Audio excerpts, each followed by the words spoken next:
You don't want to be every time, no. I would like to personally welcome you to Man Hour After Dark. Say that while I bring you the host, Mike, Buck, and Cone. You know who coming to the list, sports talk than what you about to hear right here. I second that. Go.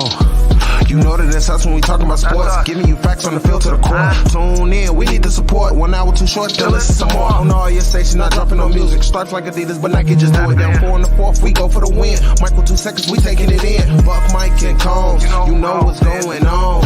Man, now we're after dark, no LA, we the big spark. No 4th and inches won't cut you short. Got the best talking, it's all sports. Buzzing more than buzz beaters. We coming live all through your speakers, go.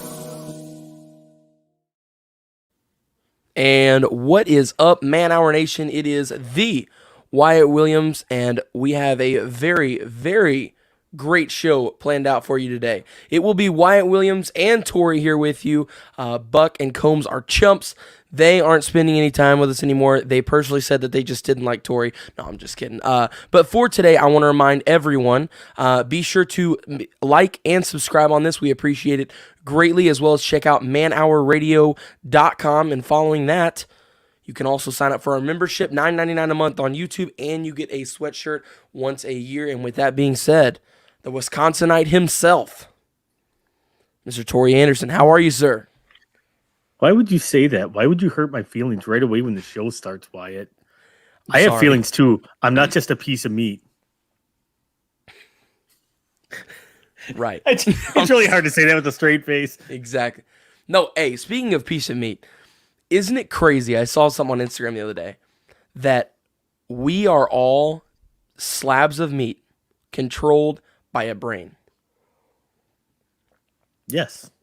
That is insane. Like, I heard that and I was like, wow. Like, we are all just slabs of meat and bone that are controlled by a control center up here in your head.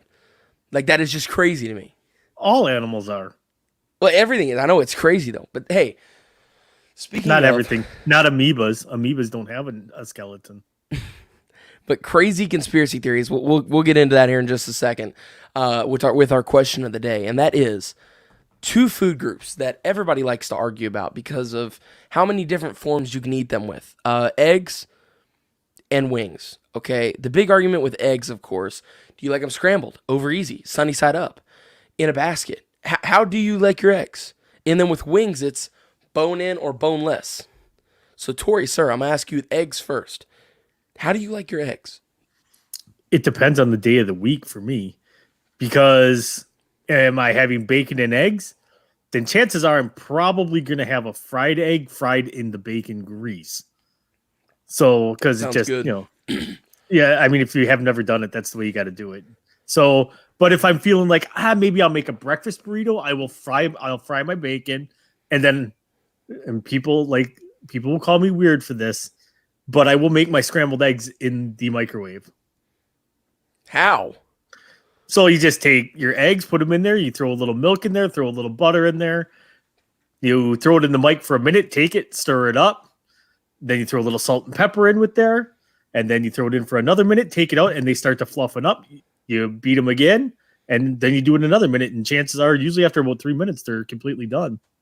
And they're fluffy. They're like light, fluffy, scrambled eggs. That is crazy. I've never heard of that.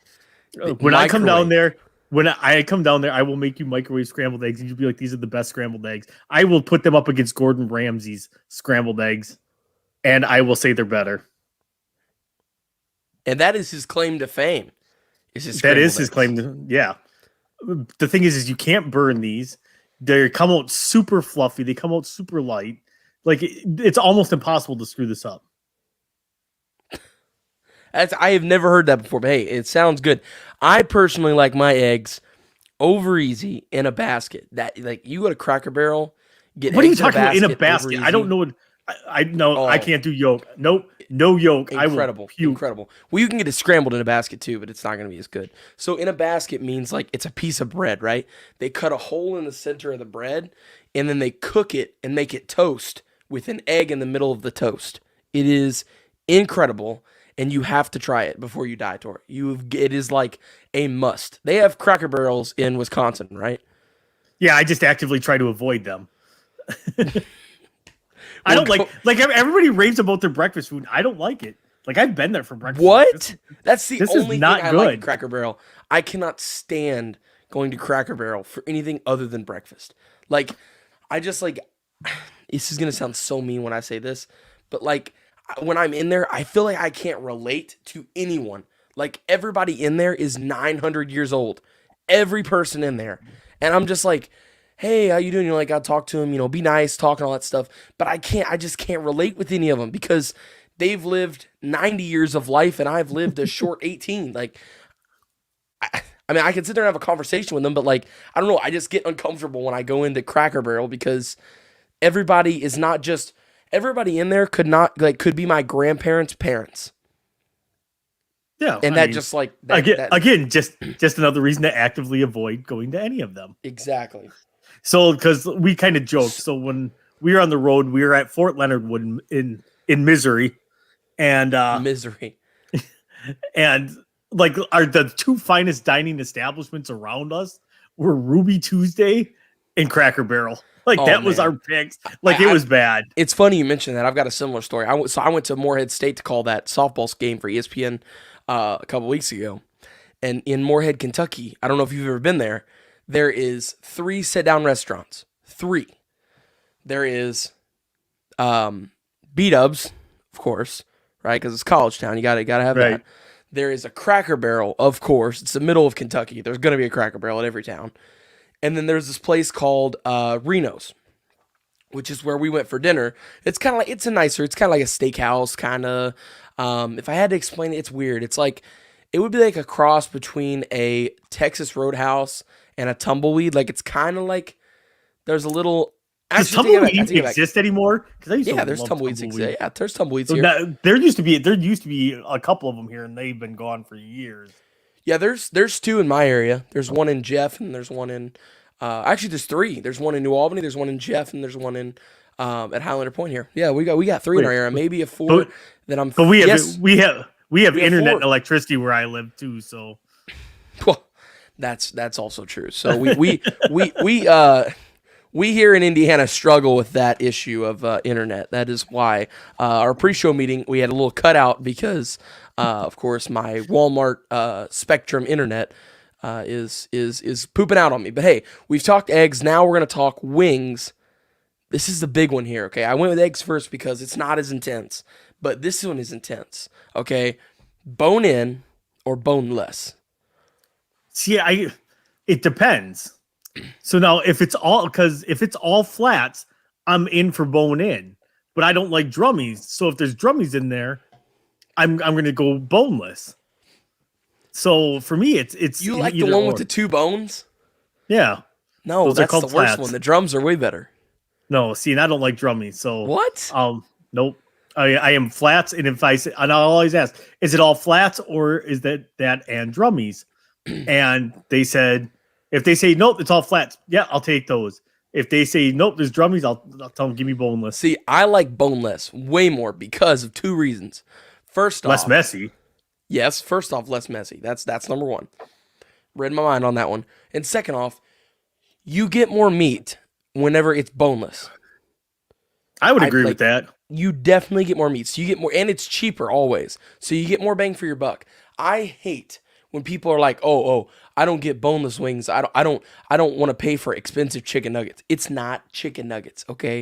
It is delicious, and you get more chicken for a lower price. So actually, I'm saving money and filling my belly more. See, I can agree with that, and I can see that as well. And I'm less messy. I can eat them with a fork.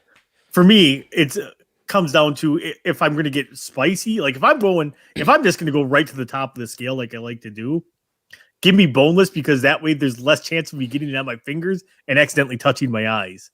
So, you've done that? Like touched your eyes? Well, I make a dip with ghost pepper, and it's a powder, and I didn't realize I had a little bit on my fingers, and I went like this to my eye, and I immediately went into pain for about the next 25 minutes. Oh my God.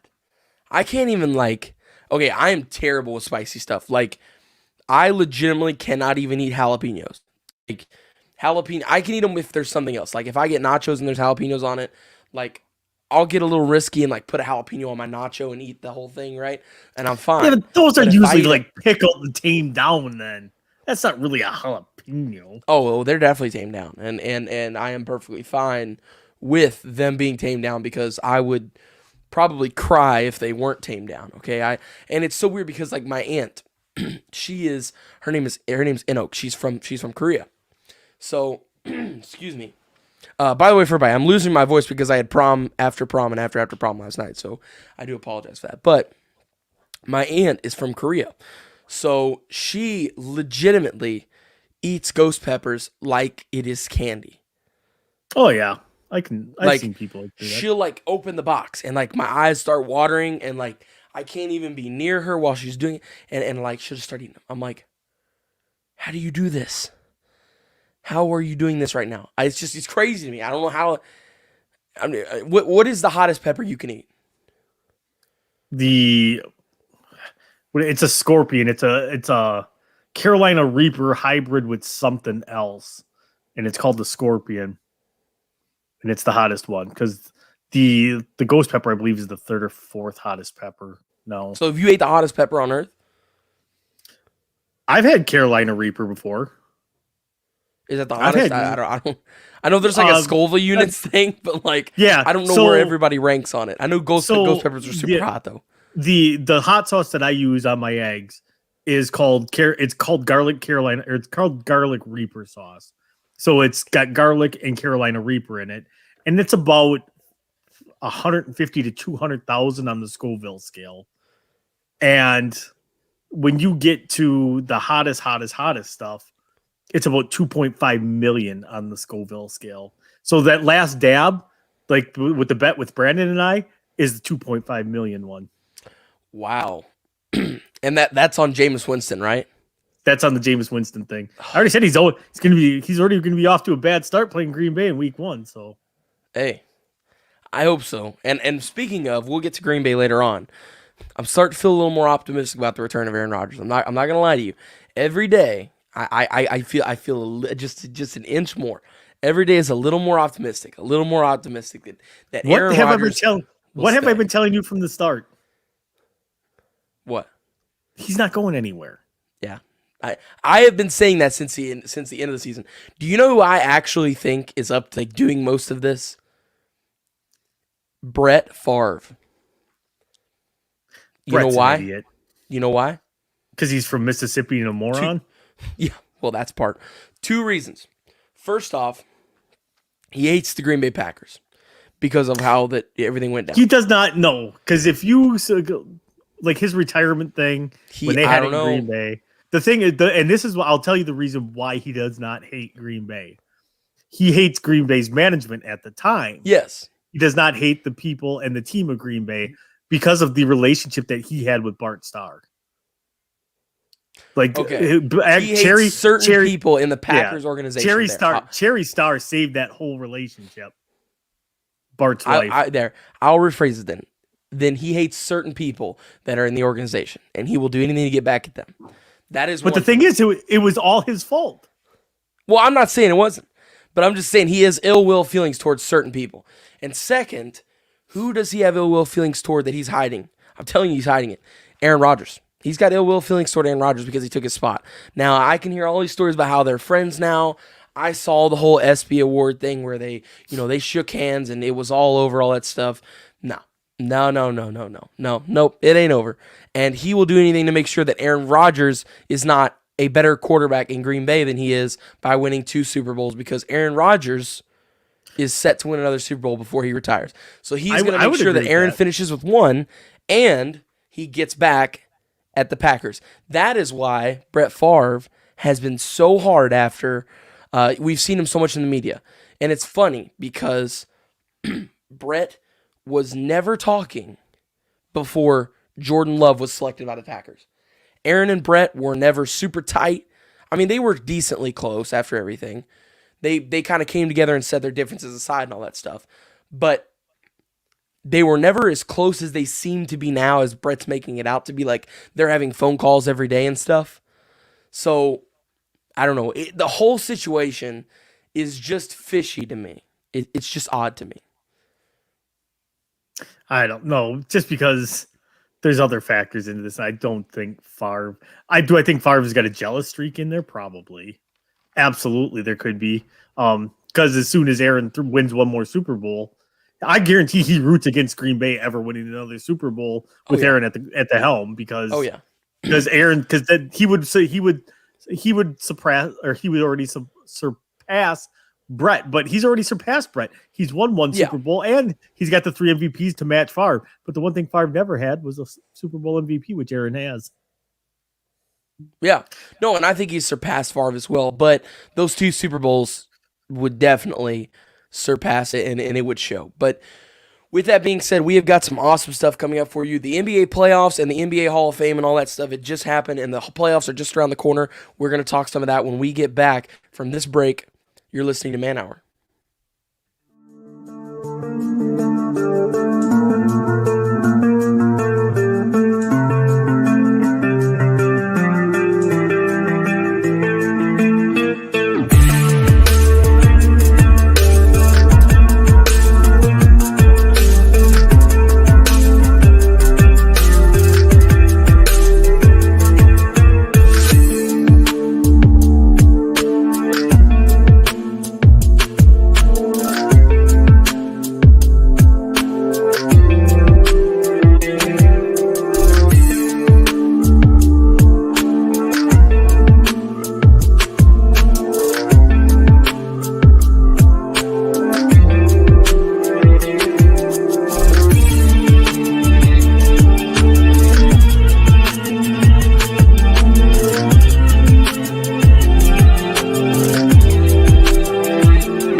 And welcome back. It is at manhour_TWW, the Wyatt Williams, and at manhour_Tori, the Wisconsinite. So I mentioned it right before we went to break. We are going to be talking some NBA coming up in just a second. But before I get to that, I also want to mention, hey, be sure to check out manhourradio.com, which is our website, as well as our YouTube membership, which is $9.99 a month. You get a free hoodie once a year from that. And so all the way down to 99. All the way down to 99 cents. You can exactly. Go. So we've already talked some eggs, wings, and now we are here to get into. I misspoke on this. I told everybody we're getting into some NBA. I'm foreshadowing. We are not getting an NBA. We are talking Guess for a second. I read my own script that I wrote incorrectly. So we are going to be talking some Guess Who. So the way we normally do Guess Who, for everybody who knows, of course, we have 3 people. One person has a person in mind. It has to be a current player, NBA, MLB, or NFL. And it has to be, they go back and forth one-on-one, yes or no questions. But since we've only got 2, we're improvising today. And we are doing something different and something more awesome than that. So basically, we will alternate back and forth, and we will ask questions while the other person has a player in their head, and you get 10 questions, and then you have to make a guess after your 10th question. And if you get it right, you get it right. You get it wrong, you lose. Pretty simple. You ready, Tori? I'm ready. All right, so you are going first. I have the player in my head. Go ahead, sir. Do they play in the NBA? No. Do they play in the NFL? Yes. Do they play in the AFC? No. Do they play in the NFC East? Yes. Do they play offense? Yes. This is tough because you only get 10 guesses. I know. I'm already at 5. I know. Do they play quarterback? Yes. That's 6. Is it Jalen Hurts? No. Is it Fitzmagic? No.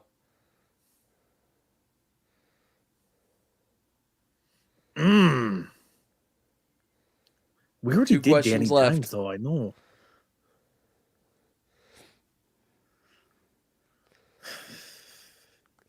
So you got 2 questions left, and then you get a final, and then you have to give your final answer.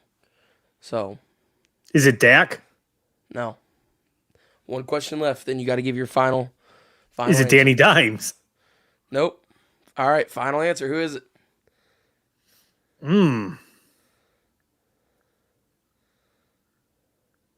I'm trying to think.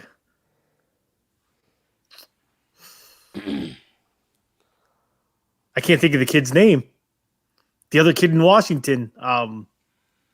What's his name? Bleh. Why am I blanking on his name right now? I gotta look. I know his name. Oh well, I should say. think beer. I should say. Think beer. What about Scotch? I think Scotch. His last name is close to a beer. Well, you can't give me hints, No. Wyatt. Budweiser. No, I'm just kidding. It's not Yeah, Budweiser. Taylor Henneke. Henneke. There you go. Hey, He's close to Heineke. Heineken. So that's kind of what I was thinking. But anyways, Tori gets the first one right on the final question too. There you go. Are you ready, sir, for mine? I am. I'm gonna go easy on you. I think You're gonna go easy on me. I think so. Well, that's good. Hopefully, you didn't go with baseball then. Okay. No. Okay, so then let's see here. My first question for you will be. So it's either basketball or football. I know that. So I'm gonna take a swing jab at this. Do they play in the AFC? No. Do they play in the NFC? Yes. Okay. See, now I feel like I wasted a question there. I was hoping you. No. Okay, so that's 2 questions. So, do they play in the NFC?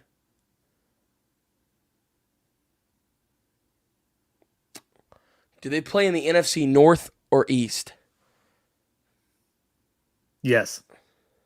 I had to think for a sec. Okay, so that narrows it down. Do they play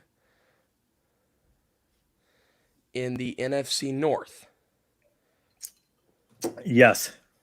Okay, perfect. How many questions is that? 5, right? 4? Oh. Foe. All right, foe. Do they play offense? Yes. Okay. Do they play running back? No. Quarterback? No. Wide receiver? No. Oh, gosh. Oh, gosh. Oh, no. Tight end? No. That's 9. That's not good. That is not good. And they play, let's see here. So they play offense, and they play for an NFC North team, and it's not a okay. So it's a lineman, and it's David Bakhtiari. That's number 10. That is a no. It's a no. Okay. So Final answer. Final answer here. I've got to give a name. And that name of an offensive lineman in the NFC North. Wait, does kicker count as offense? They would, but I would say I would say that would be special teams. So Okay, I would okay. say I would actually probably. I say know no to because that. it's different. Like sometimes they count as offense, sometimes they're special teams. They're a weird. Okay, but so it's an offensive lineman and it's in the NFC North. It's not David Bakhtiari.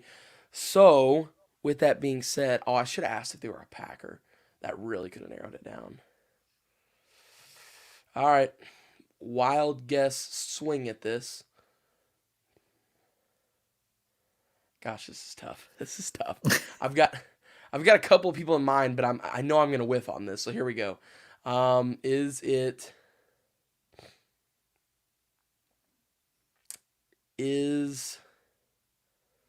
Crap. Is it Penay? It is not. Oh man, who is it? I gave you a hint. I foreshadowed that I was going easy on you, so you were on the right track on the Packer line. Oh, great. So it was Elgton Jenkins. Delvin Jenkins. Oh my gosh.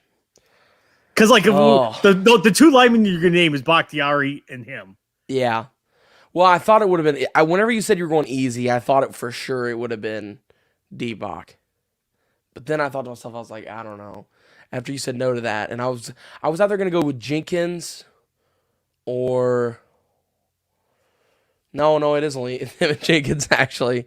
Maybe Yeah. Myers out of Ohio State. I possibly would have tossed his name out there. Lindsley's gone. Yeah, Lindsey's gone. Taylor's gone. Lane Taylor's gone. Bulaga's gone for 2 years. So They cut Ricky Wagner, but Billy Turner will probably still play right tackle again this year. But all right, your next player. You ready, sir? yes, All right. Give me a second, and I have got it. I got it. This is a good one. do they play basketball? Yes. Did they play in the Eastern Conference? No. Are they in the playoffs? Yes. Is that 4 Are or they? 3? That's 4. It's 4. Okay.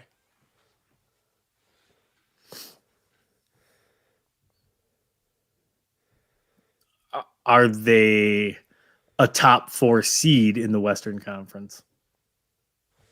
Let me look it up because I think they're close. I think they're somewhere in the vicinity. Well, let me know. Let me know what seed they are then. Exactly. What seed did you say? I said, are they a 1 through 4 seed in the Western Conference? No, they are not. That's 5, right? Yep. Okay. Are they one of the play-in teams? No. 6. Is it Dame? No. Is it CJ McCollum? No. Is it Luca? No. So this is my last one before I got to give a final answer. Yep. Is it Porzingis?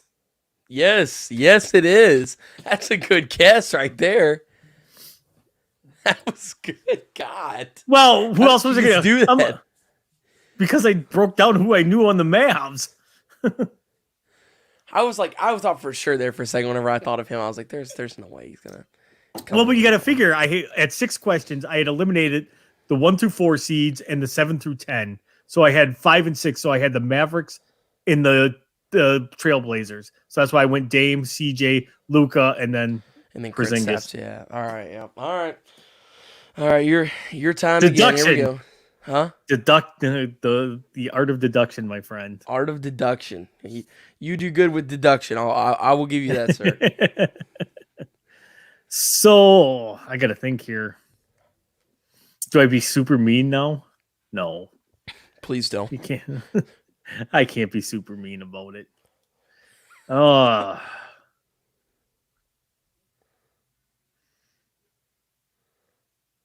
Okay, I got him. All right. So, do they play in the Western Conference?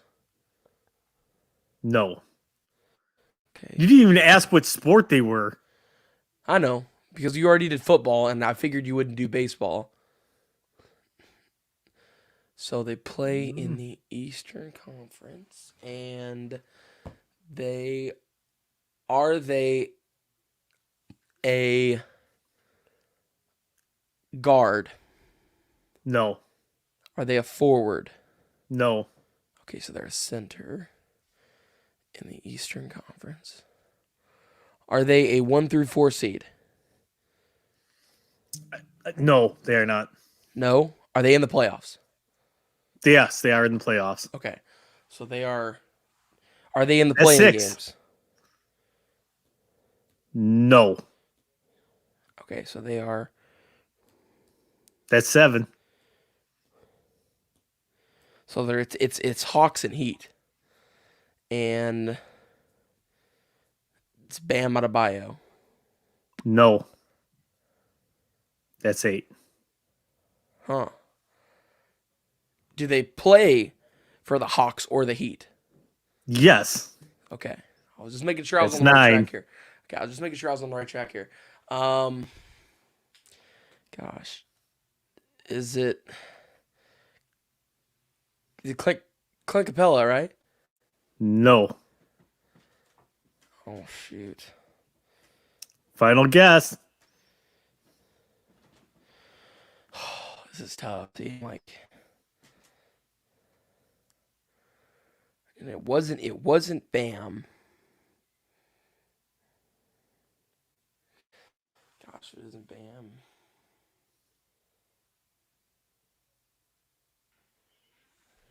I think there's only one option here. There's actually Is 2. There's 2? Okay, so that means it's either John Collins or it's... Who'd be the other option? I already said Clint.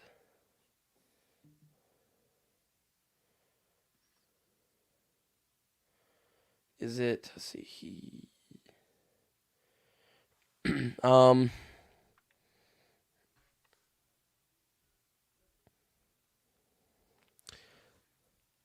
This is tough. Or it's... All right, screw it. We're going for it. It's John Collins. It is John Collins. Yes, let's go. All right. So we both... No, you close off with 2. I close off with 1, right? Mm-hmm. Awesome. So with that being said, we will head to our break. Now when we come back, we just warmed you up there with some NBA. Guess who? We had a little NFL in there, of course, but there we ended with NBA. So we will now head to our best break that I have ever seen in my entire life. Be sure to sit back and enjoy this because I thoroughly enjoyed this pre-show, and you will too. So we'll see you back in 2 minutes after you laugh your you-know-what off from this.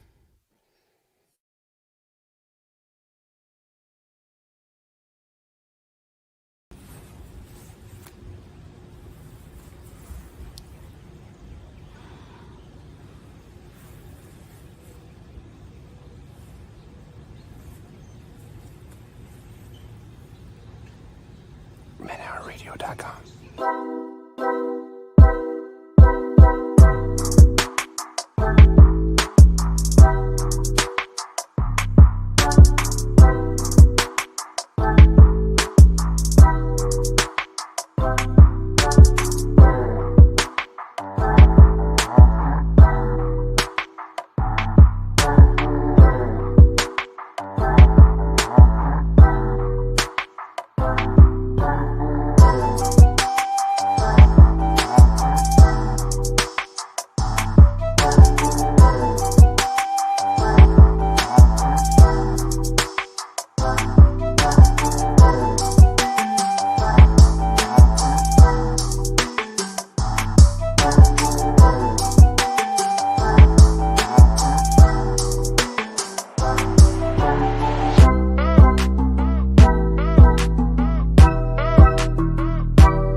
And there you go with the I was like, did you break it?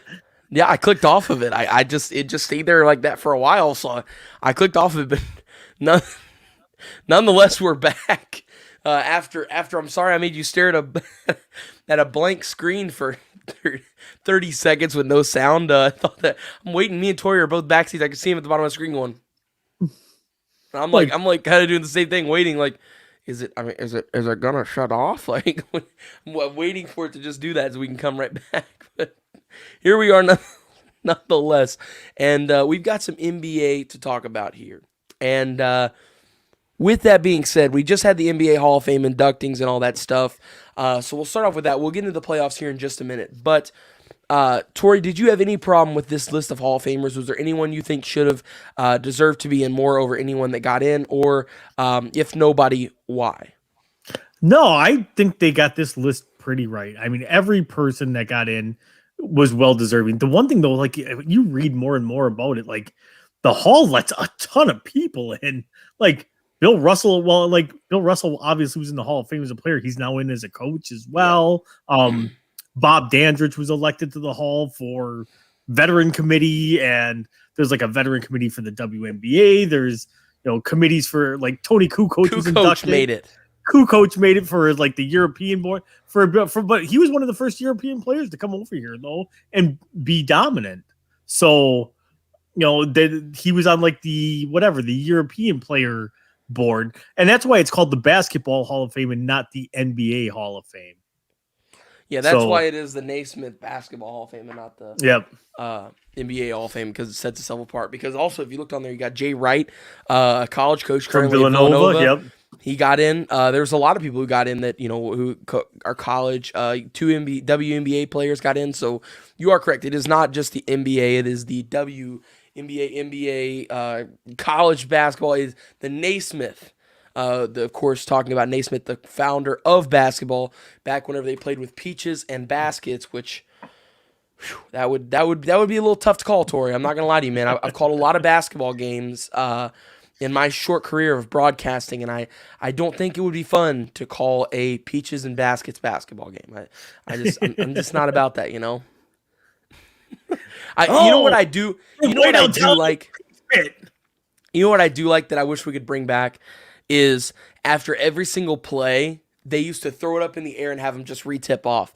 If you had 2 big centers, like for an entire game, just go at it like that, that would be so cool to me to watch that happen. I don't even know why. To watch 2 7-footers who jump the exact same go at it, like that would be a huge part of the game too, because if you could score. And say you're down by 4 points, if you could score, make it a 2-point game, instead of having to foul, win the tip. Then you don't have to foul, and then win the tip, grab the ball. I mean, I kind of like the idea, if we're going to be honest. I think that would be cool to watch, especially, like I said, especially if you had like 2 really good centers just duking it out the whole game. That would be cool to me. But we're not talking about that. We are currently talking about basketball, other than Wyatt's crazy ideas that we should bring back. Is there anybody you think on the list that shouldn't be in? And not anybody to replace him, but anybody that shouldn't be in? The closest one I would say would be Ben Wallace. The guy was 4-time Defensive Player of the Year and All-Star, but like he's not the household name guy that you would think of when you think of Hall of Fame players. And I'm not knocking him because the guy was one of the best defenders the NBA has ever seen. The guy was phenomenal. Him and Rasheed Wallace on the same team is the sole reason that Pistons team won a title. But yeah, if I'm going to have to say anybody, he'd be the closest one, and he still deserves to be in that hall. Yeah, no, I didn't really have a problem with anybody. Like you kind of went there with, if I had to pick somebody that I maybe had a problem, which I didn't have a problem with. If I had to pick someone, though, I think mine would probably be Tony Kukoc, only because I think he was way overhyped throughout his career. Just because, he was supposed to be the guy that took over for Jordan. And of course, Michael Jordan said, "Oh, nay, nay." And that never happened, of course. So Tony Kukoc wasn't as great as he was supposed to be because of that. But Still had a good career, like you said, one of the first foreign players to come over here and play and have a good spot in the league and be a good player. So I will give him that, but if I had any problem with anybody, I guess it would be him, but not really. I kind of agree with the list. I was fine with it. But now as we move into NBA playoffs, which are just around the corner, we saw the Warriors clinch the 8th seed today, and the Grizzlies, of course, falling back to 9 as they competed for the 8th and the 9th spot. I believe the Lakers are locked in at 7, right? I don't think they can go down, right? Nope, so they are locked in at 7. They are playing the play-in game, my friend. That is crazy. I never would have thought. That is great. Oh, it's awesome. I like it, but I never would have thought that in my lifetime we would see a play-in game. Let me ask you this, Tori. If 2 years ago, I looked at you and I was like, hey, you know that LeBron James guy and you know that Steph Curry guy, they will be playing in a play-in tournament to try and get into the playoffs.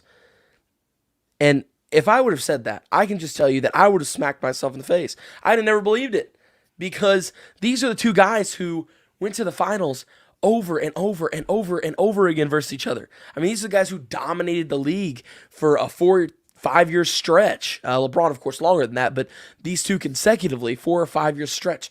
And it's just like now all of a sudden they've, and Steph Curry is incredible to me because of this, because he has got nobody right now on his team. And he is still without Clay, with all the injuries surrounding the team, still keeping his team relevant. And of course, he's still got Draymond and Kelly Oubre is all right, but it's not Clay. It's not the Splash Bros. The Warriors aren't anywhere close to what they are if Clay's on. James Wiseman has been a complete flop there. Yeah, he is not. He really hasn't done anything since he's been there either, which is, kind of par with what he did at Memphis. Absolutely nothing. That's because he played like 3 games and got hurt. Yeah. Well, he also got busted for getting paid too. Yeah. Penny Hardaway got busted with all that stuff, but with the NBA Finals getting so close, your sleepers coming into the playoffs. Of course, we'll have to play in tournament, all that stuff. But your sleepers in both conferences, who would you say? I would. My Milwaukee Bucks are a 3 seed, and honestly, they're about as close to a sleeper team because everybody just basically expects them to get bounced, and I'll be right there with them. And like they draw the Heat in the first round again this year. And we know what happened last year. The Heat bounced them in the second round last year. Yep. So I think if they can get past that first round, they got a good chance. I am not overly impressed by Philadelphia. I'm not over impressed by anybody else. I'm not over impressed by the Nets even. The Bucks handled them pretty well the last couple times they played them. So I'm not. The East is wide open, so for me, I would say the Bucks right now are probably the sleeper, just because of their past playoff failings that they've had.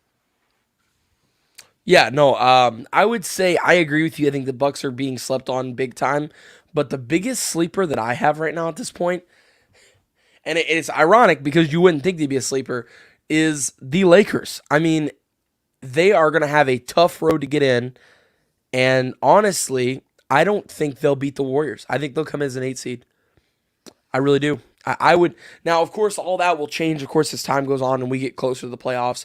But as of right now, with the way both teams are playing, I think the Warriors are a better team right now. I'm not going to lie to you. So I think the Warriors win that first game, and then I think that the Lakers enter in as an 8 seed after they beat the Spurs or the Grizzlies. That doesn't matter. It's going to be Lakers and Warriors entering the playoffs. That I don't care about it. What other teams are on 9 and 10? The whoever loses in the first game will beat the 9 or 10, whoever's there. But I think it's funny how dangerous that the 7 and 8 seed are going to be. So those are going to be my sleepers, the Lakers and the Warriors, because I think this year we could potentially see a 1 and a 2 seed get knocked out right at the start. I absolutely think we could see it, because of how great that Steph Curry is playing and how great that LeBron James plays in the playoffs. And Anthony Davis is really kind of starting to come back and all that stuff. Of course, he's had the injuries, which he's dealt with his entire career. That's my biggest knock on Anthony Davis, is how brittle that he is. But if he can stay healthy, at least through the playoffs, the Lakers are going to have a shot at this. They're just that good of a team. So ironically, it's crazy that I'm saying this, but the two teams that were projected to be top 3 teams this year are playing in a play-in tournament. And, yeah, they're playing in a play-in tournament and trying to fight their way back into the playoffs, which is, like I said, crazy. I never would have thought in a million years I would have said that, but here we are in the crazy world we live in. But now we move on. We've talked about sleepers. The most overrated team heading into the playoffs, who is it? I'm going to stick with my Milwaukee Bucks. Are still the most, even at a 3 seed, they're the most overrated team in the playoffs. I literally could see them getting bounced in the first round. As much as I hate to say that, Giannis signed that big extension, but it's a team, you've seen it all year. It's a team that is a salary cap strap. So they couldn't even really bring in like even younger minimum pieces around that roster. They did a nice job with bringing some pieces in, but they're not a complete roster. Brook Lopez had the one magical year from 3-point land that first year he was with the Bucks and has been awful since. And, then we committed, after that year, we had him for like $3.5 million or whatever. And then we signed him like to a 3-year, $35 million contract, and he's done squat since. Yep. So that sounds about right. He waited to get that money and then just disappeared. That's the story of every NBA franchise owner's life right there. Oh, hey, you're playing great. Here's 3 years and $30 million. Dante DiVincenzo, I had great hope is developing into a really good shooting guard this year. That never really happened. But the biggest surprise on that team was how well Bobby Portis has actually played in Giannis's place when Giannis has been either injured and out or when Giannis was on the bench. So I would say the Milwaukee Bucks right now are probably the most overrated team in the Eastern Conference. Well, mine, and I hate to say this because I am genuinely pulling for these guys. I would love to see them make some noise in the playoffs.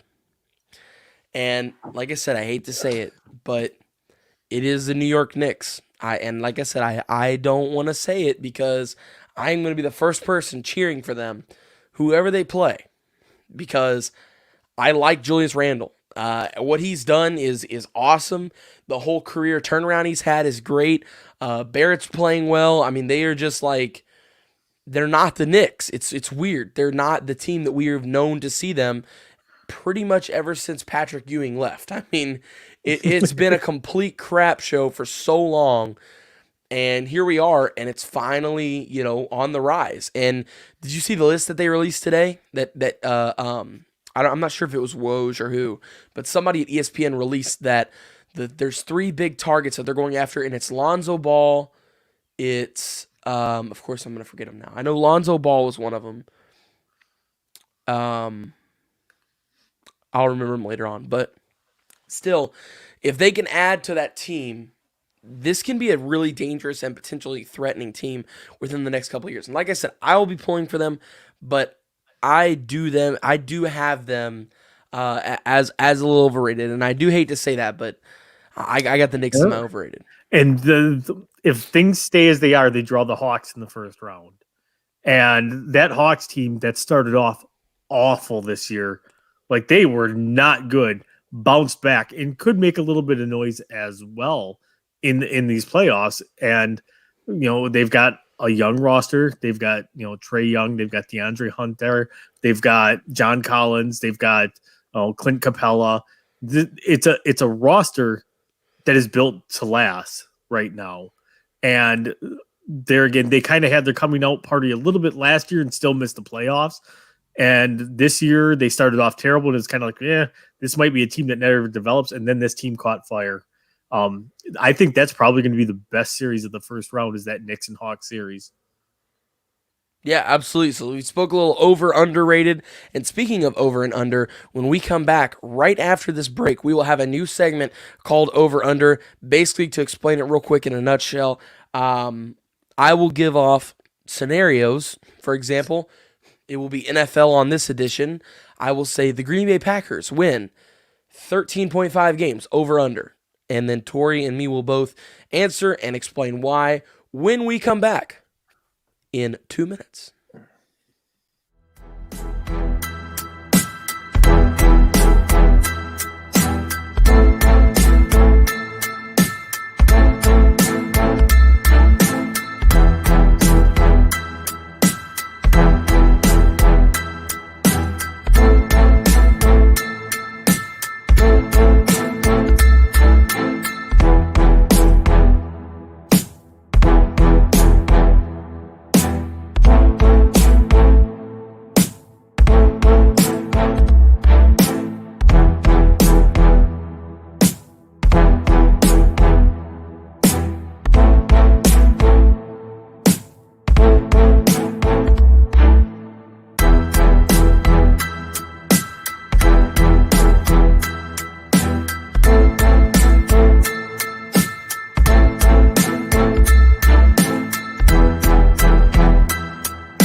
And welcome back to Man Hour. It is the Wyatt Williams and the Wisconsinite, Mr. Torrey Anderson, and we've got our new segment Over Under here. We're going NFL edition today, and we're doing wins. So I will give, for example, the first one will be Packers and 12.5, and Torrey will give us a Over Under what he thinks, then I will, and we'll explain why, elaborate on a little bit, and yeah, let's do it. I picked one team from each division in the NFC and AFC and came up with my own numbers as well. These are not Vegas odds. These are my own numbers, by the way, for everybody listening. So don't go to Vegas expecting to see this format because this is the one that I just came up with today. Yeah, so, I'd like to put that money that Wyatt Williams said, and they'll be like, who? Exactly right. Wyatt the Shark. You can't do Come that, on, Drew. man. You can't do that, Drew. So first one, like I said, is our very own Torrey, Green Bay Packers at 12.5. Over under, sir. Well, since we did the schedule breakdown last week and I picked them to win 13 games, I can't dog on myself, so I got to go over because I have them at 13-4 next year. I basically have them sweeping the division. Their out of division games, a lot of them aren't super tough, but I have them, I have 3 definite losses. Like I think the Chiefs is a definite loss because I do believe we're playing them at Arrowhead. Yeah. And then I think I threw 1 or 2 in there that's like they're gonna slip up. It's like they always have that one game where they're flat. Right, like the Chargers 2 years ago. Like every year, the Bills, whenever we had that really good year, and Aaron Rodgers threw like 3 picks that one game, which was a really odd game. No, it wasn't 3 picks. It was his first pick. He had thrown in like was it like 30 games, something like that? No, what 30 was. It was like I don't remember. It was like 20 games, something like that. It was like the first pick he had thrown in 20 games, something crazy. And we played the Bills, and he throws like 2 picks, something like that. But yeah, I absolutely agree with you. I think there'll be a couple of dumb losses. So doing the math in my head here, we always split with the Vikings. I don't know why, but we always do. So I'll count that. I think we beat everybody else in the division twice. I think we beat the Bears twice. I think we beat the Lions twice. Beat the Vikings once. I think they split with us. We always do that no matter what their records are. I got to look now because I know I had the Packers going 13-4. Yeah, so then you tack on, we play them, I believe we take them the Arrowhead. Either way, I think we lose to the Chiefs. So I will go over as well. I'm going to say 13, right at where you're at. I take that back. I had the Packers going 12-5. So I'm going to change my thing and go to under. I thought I had them at 13-4, but I had them at 12-5. Wow. So I'm going to take I'm actually going to take the under. Who's waffling now? Who's waffling now? That's why I screenshotted it. No, we're about in the same boat. I like I said, we've talked about this a lot, Torrey. We talked about it pre-show, and there you go, 12-5. I love it. But we talked about it pre-show, and that's my big thing here is I believe that they're gonna. I think Aaron Rodgers is gonna stay. I mean, every day I become more and more optimistic about it, and more I see things that come out that seems like all this stuff was fake and all this stuff. Like, for example, that Adam Schefter was finishing stories himself and all this stuff. Like, I don't know, it just all seems weird to me. And I trust Adam Schefter, I really do, but just it's all weird to me. It's all odd, so I just don't understand it. So I'm thinking Aaron's gonna stay at this point. I'm confident with that. So I will say Aaron stays. It's a 13-4 year for me, so I will take the over on the Green Bay Packers. After that, we have the NFC East, and it will be the Dallas Cowboys, and their number 9.5 over under. I will take the under there. I believe I have them winning the division though, but I have them winning it, I believe, at 9-8. Now I got to double check myself since I was wrong on my last one. Right. I take that back. I take that back. I have them at 8-9. So yeah, I'm still taking the under on them. And finishing in second place. Who you got in first? Giants? Washington. Wow, okay. I've got them in first place in their division next year, and I will take the over. I think they finish at 10-7. I think this is a pretty average division, just like we saw last year. I think they do give it a step up, though. But I don't think it's going to be anything crazy. I still think it's going to be the worst division in football. The only pushover team left is the Eagles. The Giants are not going to be a bad team. No, the Washington absolutely football not. team has a defense that's going to be dominant. Yep. And if Fitzmagic continues doing what Fitzmagic does, they're going to make a little bit of noise. So there's not really any pushover games in that division outside of the Philadelphia Eagles. Like that's almost pretty much 2 wins.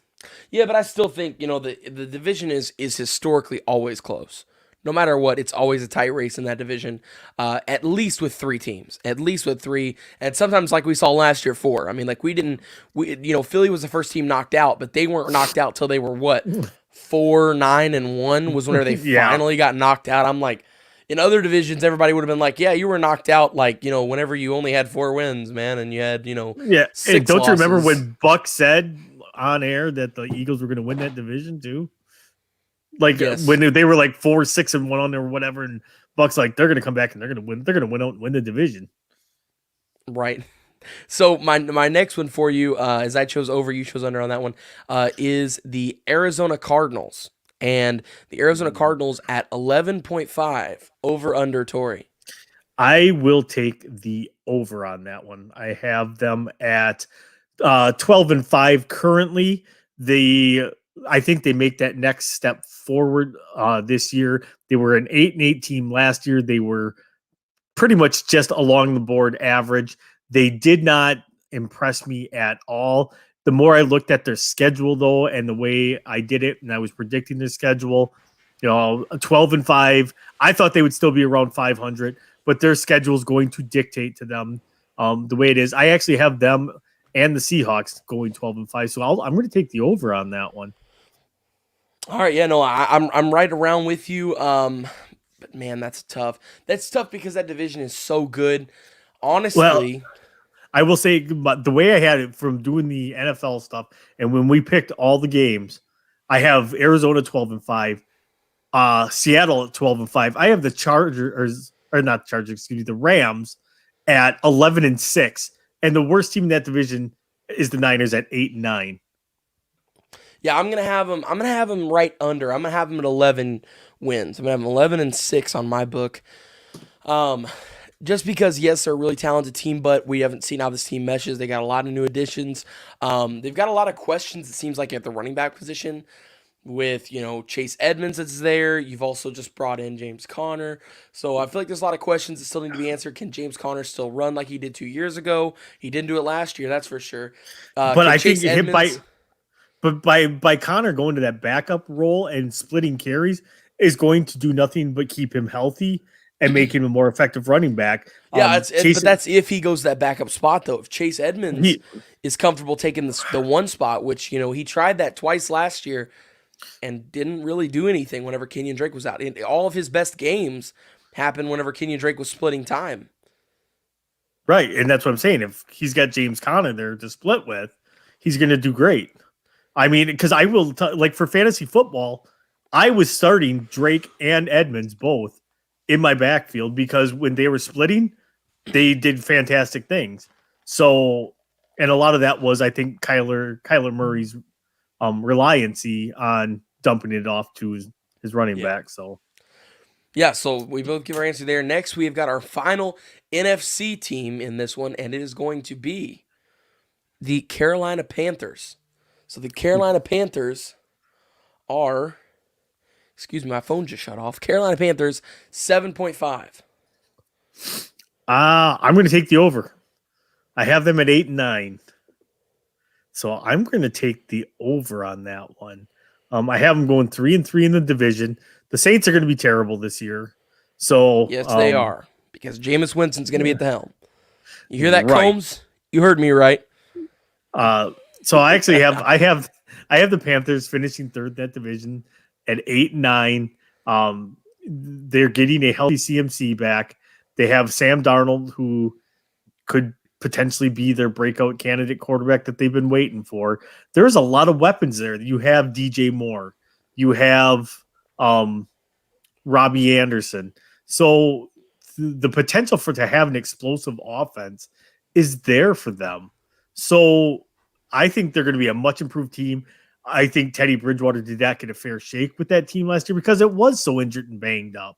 The biggest question they're going to have on offense is who's going to back up CMC in case he goes down again. Yeah, Mike Davis was a big loss. Mike Davis, I think last year single-handedly got himself a running back job with how great that he played. I will say I picked him up off of waivers in fantasy did. football, Oh, and I did. I turned around and cashed in and traded him and Yep. cashed in because I did needed the exact same thing. I needed another receiver, and I cashed him in for I don't even remember who I traded for. But then I think that receiver ended up like going down with an injury like the next week. I was like, Oh, what? That sounds about right. That sounds about like fantasy football. But at 7 wins, I am going to take the over on that one. I am going to stick them right at 9 wins. I'll have them at 9 and 8. I hate that. That sounds so uncomfortable. It should be 9 and 7. But anyways, I'll have them at 9 and 8 in that division that I think will actually be fairly easy to win this coming year for the first time in, forever, not win, excuse me, to come up in a second place spot, because the Buccaneers, I feel like, will be so much farther above everybody because Saints are going to have a down year. They just lost Drew Brees. The Falcons are going to have a down year because, well, they're the Atlanta Falcons. And then third, you've got the Panthers. New regime in Atlanta, though. I actually have Atlanta going 11 and 6. What? Look at they signed Mike Davis to be their running back. The weapons that they have on that offense, with now adding Kyle Pitts in there, with a defense that's been rebuilt.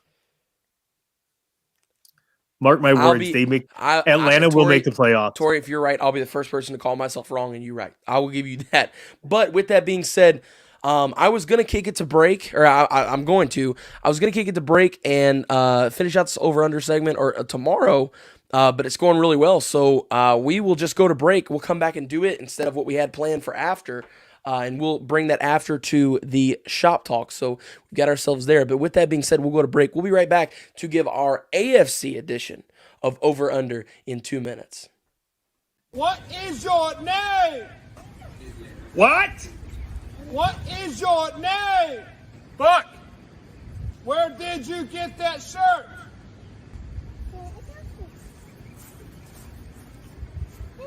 It's funny that you should ask that. Head over to manhourradio.com. You can pick up the shirt up. $15.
And welcome back to Man Hour. We are going to finish out our over-under series here with the AFC. And getting us started off, AFC North. So we're going to jump right in. AFC North, I chose the Bengals.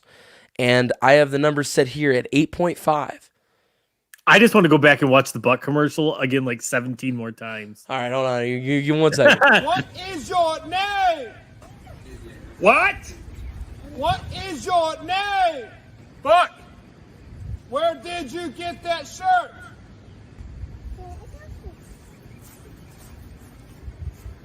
It's funny that you should ask that. Head over to manhourradio.com. You can pick up the shirt up.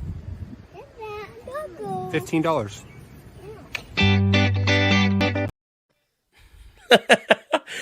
I love that you can hear River talking in the background the whole time and then the dog's there. And just, it's perfect. It is absolutely perfect. It is amazing. It is. I mean, I told him earlier whenever he showed it to us, I was like, we have all got to make one like that. Like our commercials have got to have us being goofy and I'm like that. Like it is perfect. It's what man hour commercials have got to be like. But anyways, talking about over under here, gosh, getting off track. The Bengals, I have them set at 8.5. Tori, you first, sir. Over under 8.5. Mike Buck for the win. So I gotta take a look. So I am taking the under on that. This is a team that's a year away yet. So as to not reveal my breakdown of their schedule yet, they I have the under on that one. I think this is a team that's a year away. I really love the young talent on this team. I love everything that they're doing. They're doing this the right way. They're building something special in Cincinnati. So I think with that being said, they are a year away. Next year, they're going to be the ones kind of making a little bit of noise. They're not going to be like world beaters, but they'll probably be a 9 or a 10 win team next year. But this year, no, it won't be that way. It's going to be another struggle, another top 10 pick this year for the Bengals. So yeah, I think the same way. I think they're just a year away. I agree with you 100%, and I think they're just under it at 6. I think they'll have 6 wins on the year. Which now I'm used to saying 6 and 10, but now it's 6 and 11, which is just like I said, just uncomfortable. I don't like it. But you know what? You'll get used to it. Just like when teams played a 14 game schedule and then it went to 16. Exactly. I'll get used to it. We this too shall pass. But anyways, I will go with the 6 and 11. I will go under. I do think they're picking in the top 10 again, and by God, I hope and pray that they get Joe Burrow some protection in this next draft. And I hope it doesn't cost him another ACL in the process, because I love Joe Burrow. I am pulling for Joe Burrow. But if they don't protect Joe Burrow, then Joe Burrow's not going to be Joe Burrow. So what is it with the Joe Bengals Burrow getting good quarterbacks and then their ACL getting blown out? I mean, it happened to Carson Palmer. It happened to Joe Burrow. They don't protect him. It's exactly what it is. It's just they just don't. Is Joe Burrow going to demand a trade out of Cincinnati like Carson Palmer did? He's connecting the dots and said he's like, like the guy that was a high prospect before me that was here left on the torn ACL. Excuse me, agent. I need to get out of Cincinnati immediately. I am putting my house for sale. We need to call for a trade now. Oh my God! He immediately calls his realtor. Both number 1 overall picks. Yeah. Both Heisman Trophy winning quarterbacks. Both tore their ACL. Yep. This is lining up for him to ask for a trade. It's like I think I've seen this movie before. I've read this book before. I just can't put my finger on it. But no, that is our Bengals next, and this is the exciting one because this quarterback for this team, I'm sorry to say, I think is my MVP favorite for next year, and that is the Buffalo Bills. I have them at 13.5. On the over-under scale. Tori, what do you have them at? Over-under 13.5. I think I got them just under. I think I have them at 13.4. But, yeah, I think that this is a good team. But that AFC is so tough that it's going to be impossible to be a 14 or a 15-win team, I think. For any team, I don't care which team you are in the AFC. That it's going to be tough to hit that 14 or 15 win mark. So I have them just under, I do believe, at 13 wins. And I think that they should probably be the AFC favorites behind the Kansas City Chiefs. So, see, and I think that they will be a AFC favorite, but I think they'll be record-wise. I think they'll be the top team in the AFC. I don't think they'll win the Super Bowl this year because they're the Bills and they can't win a Super Bowl. We've seen that plenty of times. But the Buffalo Bills, I will have them at over. I will give them the benefit of the doubt. How old were you when they last went to the Super Bowl? I don't know. What year was it? I was born. It was 1994. Oh, so I wasn't even alive. You weren't even alive the last time they were in a Super Bowl. But, of course, they did go all those times and never did win. 4 times in a row. And 4 times in a row. Poor Jim Kelly couldn't do anything with it. But nonetheless, I have them at over. I've got them at 14-3 on the year, which is wild to say the Buffalo Bills are 14-3. Never thought in my lifetime we would say that. But, hey, here we are. Once again, we're in weird times, and the Buffalo Bills are a good team now. So 14-3 is where I got them. I got them over on the over under. So next we have the Raiders, This is an interesting one. Terrible draft. Worst draft I think I've ever seen because all they do is reach for Clemson and Alabama players. But we know this. We've had this argument. I'm not going to get heated. We're going to leave it right there. Raiders, 8.5. Tori, take it away. Raiders 8.5. Over under. I will take the under on that one because Yes, of their coach and their GM Oh, yeah. and their terrible draft. You don't and like John, you don't like John Gruden. You don't like John. Their inability to do anything correctly is astounding. So I will take the under all day long just because Gruden has so much hype. What they give him, like a 10-year 100 mil. million. Crazy. He's not worth that. He'd been out of the Dumbest coaching game thing. for what? Like 10 to 15 years that he'd been out? No. Let me tell you something. Here's the best thing that he ever did. First off, the best thing that he ever did was meet Tony Dungy because Tony Dungy had a backpack with a carrier on it, and it's where John Gruden used to sit because Tony Dungy carried him to a Super Bowl. It literally. You can't really say that though because the team that he had built that first time with the Raiders went to the Super Bowl against those Buccaneers. It was a squad that he had built. He is basically coaching against his old team. As much as people want to say that one, I disagree with it because he had built a really good roster actually with the Raiders. Hey, I'm saying it because after Dungy left, they fell apart and they became the Buccaneers. That's my argument for it. Right after Dungy left. No, they did. They won trash. a Super Bowl the following year. Huh? They did not. When Dungy left. They won one with Dungy, then they lost. And then they didn't win a Super Bowl. Ever since. No, Gruden won that Super Bowl for Tampa Bay. He did not. Yes, he did. He did? Dungy won one with the Colts, not with the Buccaneers. Gruden won that title with the Buccaneers. I am finding this right now. And then you can tell me how right I am. You are right. I thought that the 2003 Super Bowl they had was one with Dungy. Nope. So because absolutely stand corrected on that because Dungy has one Super Bowl, which came in Indianapolis with Peyton Manning. But nonetheless, I digress on that. But anyways, I am going to take the under as well. I've got him at 8. And see, now it's all weird. I got to do the math in my head. 8 and 9. Yeah, 8 and 9. So, yeah, I wasn't impressed with the draft. Wasn't impressed with the free agency. Not impressed with the coach. Not impressed with the Raiders. Not impressed with the Raiders at all. And they will continue to be the Raiders until they stop asking for Clemson and Alabama players with their first pick and reaching way higher for third rounders in the first round. So moving on now, speaking of Tony Dungy, we move on to the Colts here in the AFC South, our final team in our over-under segment, and the Colts are set at 12.5. I am not that high on the Colts. What? I can tell you that.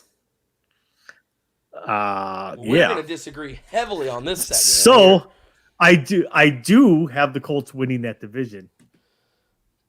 Yeah. So, but I do have them under. I have that as probably one of the worst divisions in all of football. So, yeah, What? I have the Colts winning that division at 9-8. I have not done this. This is all off the top of my head. None of this is actually like research based. This is just me spitballing here. I've got the Colts winning it at of course, I'm going to take the over, which I'll explain here in a second. I've got them at around 13 wins. After that, I've got the Titans at around 11 or 10, somewhere in there. Then after that, I've got the Jaguars at 7 wins. And then I've got the Texans at 4 wins. So that's kind of my spread across the division because I feel like the Jaguars made a lot of good moves and are going to. I feel like they did too, but they're young. They are very, very young. They are. But I think they can punch out 7. I don't think they're a playoff team, but I think they can at least get 7. The second place team I have punching out 7 wins, and that's the Titans. I think the Titans are going to regress this year. Really? I do, and I have I had the Jaguars going 3-14, and the Texans going 2-15. So they're picking 1 and 2 pretty much in the draft. They're both top 5. Yeah, I mean it's going to be a battle for the number 1 overall pick again between Jacksonville, Houston, and Philadelphia. Wow, so you're really low on Philadelphia. Oh yeah. I'm pretty low on them too. I'm not gonna lie. I don't know if I'm like number 1 overall pick low, but I don't know. There's a lot of needs that need to be met, but I will say Devonta Smith was a very good pickup for them in the draft. I think he's a really good playmaker that will make a difference in the franchise. That's great if you got somebody that can get him the ball. That's true. Jalen Hurts might run it to him and hand it to him. Yeah. Again, but no. Former quarterback receiver combo though.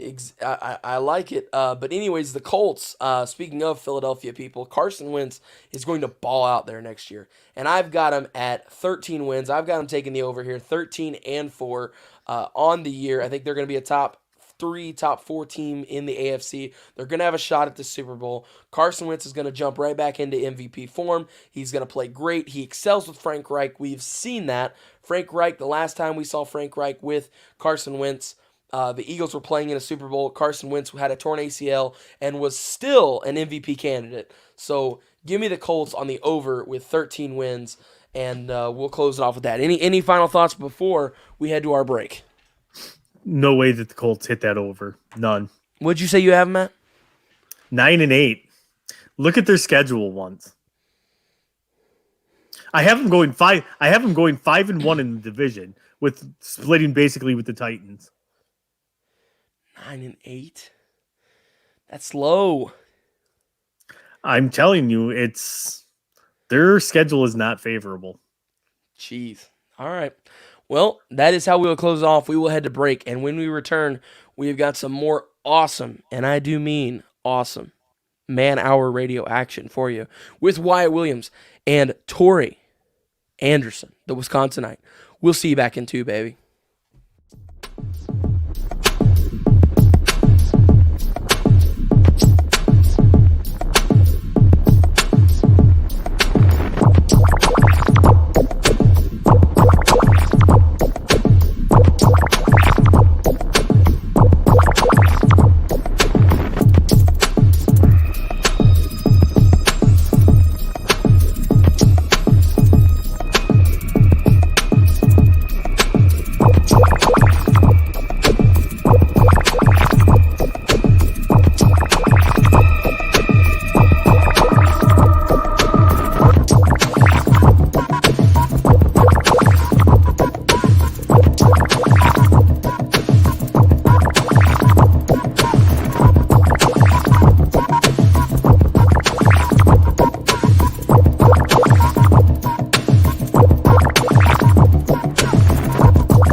And welcome back to Man Hour. Man, Tori, I just watched the funniest TikTok I've ever seen in my entire life. It's like, I just sent it to our group chat or whatever, and it's this guy. And he's like, signs that your roommate is a serial killer. and he's like talking, and like he looks over and his roommate's like microwaving cereal. Then he's like showering in the dark, and then like he walks in on him, and there's a guy over in the corner like tied up with a cloth in his mouth, and he's going, "Help me, help me!" And then it flips to the next segment, and it's like he's sitting there watching the news, and it's like this person was found, killing 20 people, and then it flips to his roommate on camera, and he's like, "I cannot even believe I used the same toilet as this guy. I mean, I had no clue. There were no red flags." God, I cannot even. Two kids in your Tic Tac. Exactly, us kids in our Tic Tac. But anyways, we're gonna talk some NFL here before we get into shop talk here in a little bit. It's actually crazy to say this right now. So I'm riding around today and getting some segments together for the show tonight because I knew Combs and Buck weren't gonna be on, and me and you were on here tonight. So coming up with the show rundown and everything, and I'm sitting there looking over topics like what should I throw here, what should I throw there. And something came to me, and it was that I am God. Yeah. It was actually crazy. The only quarterback in the NFC North right now that has a stable situation for this season coming, the only guarantee starter week 1 is Kirk Cousins. There are questions around every other quarterback, whether if Justin Fields or Andy Dalton is going to start, what will happen? What will happen in Green Bay with Aaron Rodgers? I think he stays. A lot of people are speculating he won't. Combs, of course. It's mostly Bears fans. That's just then you mostly look at Detroit, him hoping that Rodgers is gone. Yeah, well, then you look at Detroit, and they've got Goff, which is a bunch of question marks surrounding that. Does he have a receiver? All that good stuff. We don't know what's going to happen there. But then you look at Minnesota, and there's a clear-cut number 1. We all know Kirk is going to be the guy. Who's going to start in Detroit besides Goff? I don't know. It depends Nobody. on if he throws 4 interceptions in a game, they might put somebody else in. You do not trade your franchise quarterback for another quarterback without giving him 1 year to figure out whether or not he is going to be a good quarterback or not. Oh, they're going to give him a year, but I'm just saying if he gets 3 or 4 weeks in, and this guy is averaging 3 picks a game, which I think is highly it's not likely. Gonna matter. They don't have anybody behind him, and you got Dawn checking and saying that's because she's a Sparty fan. She's originally from Wisconsin, and she's a Sparty fan. We don't like Sparty. But I just thought that was ironic. And even if you do count Jared Goff in, if I would have told you a year ago that the 2 guarantee at quarterback people in the NFC North coming up were going to be Jared Goff and Kirk Cousins, you would have looked at me like I was nuts.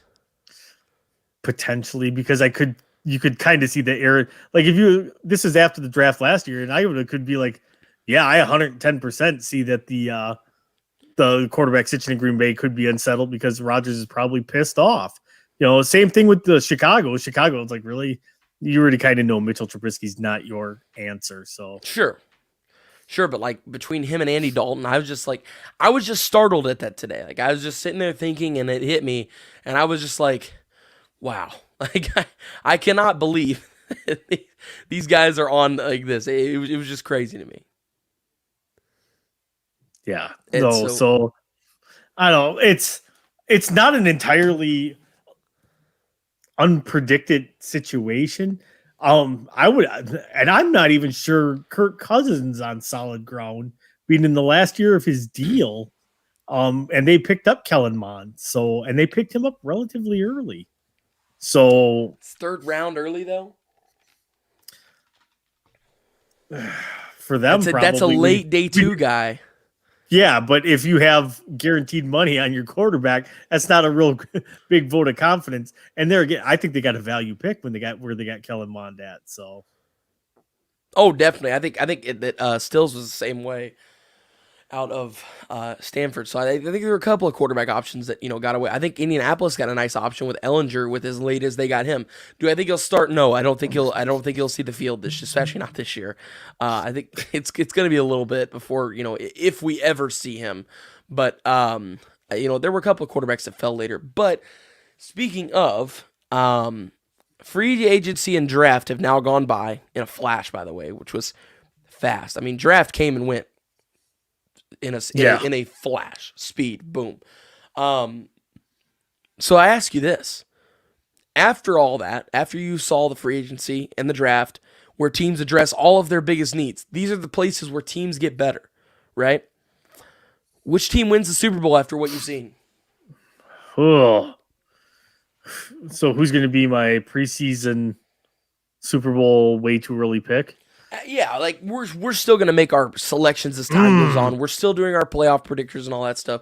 But now, while we're just spitballing, we've seen the draft go by, we've seen the free agency go by. Who is your favorite at this moment because of what you've seen in the draft and the free agency? Because of that, according to Ric Flair, in order to be the man, you got to beat the man.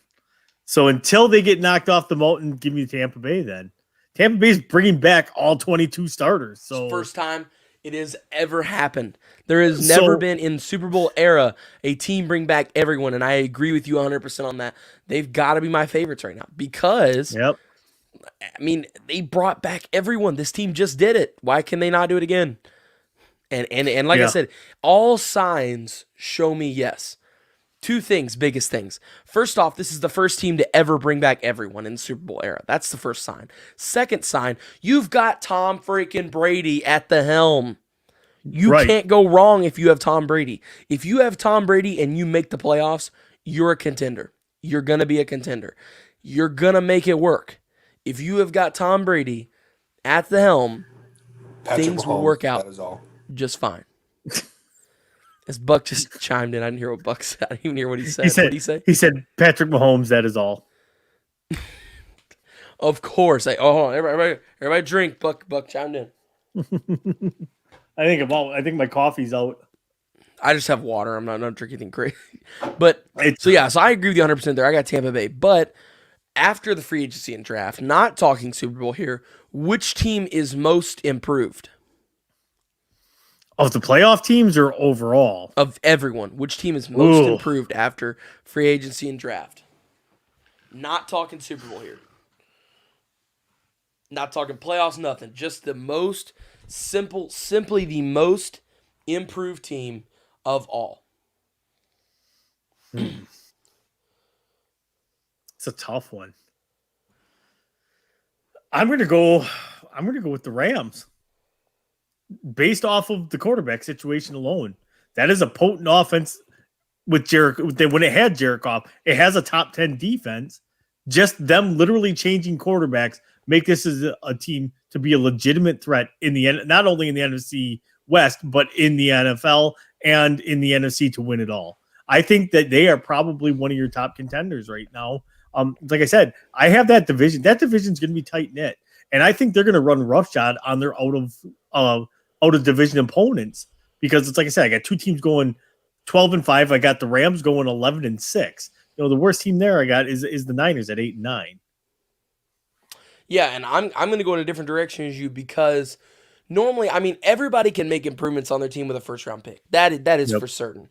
But to make the improvements that this team did with where they were in the draft at every moment was simply incredible to me. And they had the best draft in the entire NFL, in my opinion, and I don't think it was close. I think that they won it by a landslide, and that is the Cleveland Browns.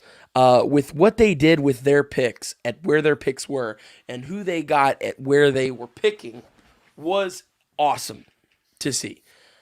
It was crazy to see. They improved so much on a team that was already a Super Bowl contender, already a playoff contender, already a team that is, in my opinion, a guarantee. Just as long as, nothing crazy injury-wise happens, this is a guaranteed playoff team, in my opinion, the Cleveland Browns. And then I think that they're a Super Bowl contender now.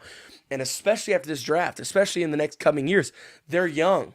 They're exciting. They win games. They're in a division that is digressing, in a sense, around them. They're in a division with, the Steelers, who have dominated for so long. And finally now we're kind of seeing, I'm not saying we're seeing the end of that, but we are kind of, in a way, seeing the end of the dominating era of the Steelers over this division, because For so long, it was the Steelers, and then every 3 or 4 years, the Ravens would give them a good run for their money, and then the Bengals and the Browns were just trash every year. There was always a running joke that So it's like the Lions and the Bears. exactly They're just trash. There was always a running joke that the Steelers had 5 bye weeks every year.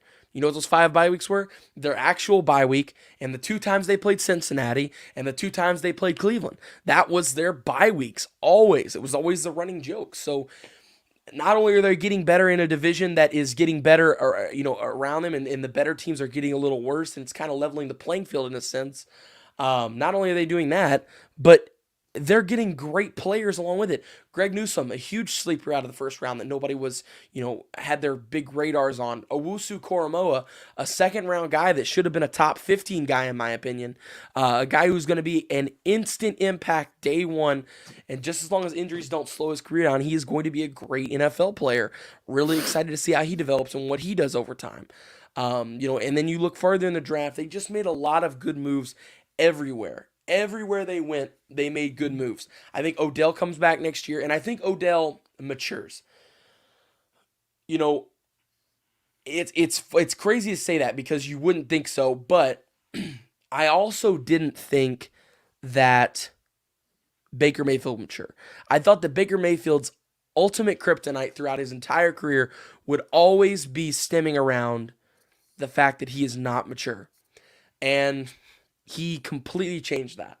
I have always loved Baker Mayfield. I will continue to love Baker Mayfield because of this. I mean, he is making leaps and bounds and strides to become a more mature and a better quarterback every day that he is on the football field, and he does a great job of it. And I think that Odell Beckham Jr. sees that, and Odell becomes a more mature person because of that, and a more mature football player, and advances with Baker. I think Baker makes everybody else around him better. That's why, like I've said it many times on the show, I think he's a top 5, maybe even top 3 quarterback this year with his play. I think he'll be an MVP candidate. I think his team is a top 5 team and a Super Bowl contender this year.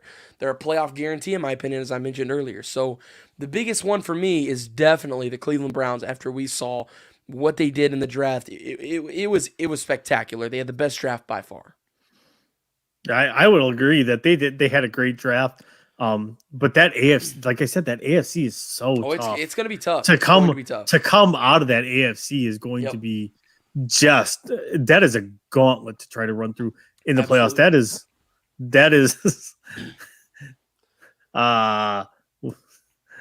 that will be a big no, Buck. There you go. That's going to be a negative.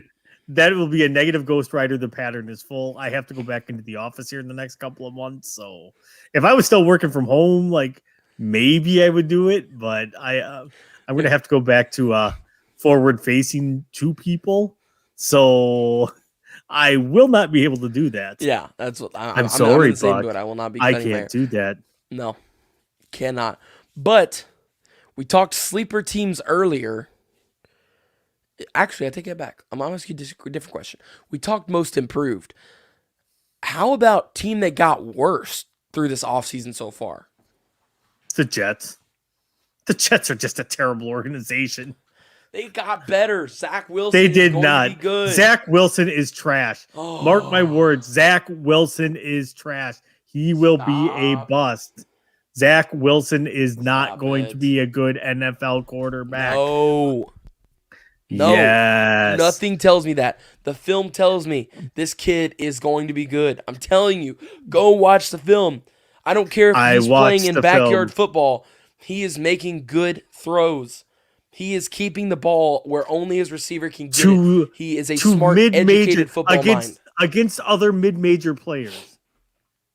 But he's throwing to mid-major players. He's playing with mid-majors. He is going to be a flop in the pros. The game is going to be, and this is my biggest thing, the game's going to be too fast for him. That's going to be the number one thing. The number 2 thing is he's stuck playing with the Jets, who will absolutely botch anything that they need to do to help him. Unlike Trevor Lawrence, and I'm not knocking on Trevor Lawrence at all when I say this, because I think Trevor Lawrence is going to be a good NFL quarterback. Unlike Trevor Lawrence, this kid has lost before. And I think that's going to be the clear separation between Trevor Lawrence and Zach Wilson. How will Trevor Lawrence react to losing? Because he's a winner. He is a purebred winner. He does an incredible job of winning. That is why I like Trevor Lawrence so much, because he reminds me of somebody else in the league, and that is Tom Brady. Tom Brady wins. It's that simple. It is that simple.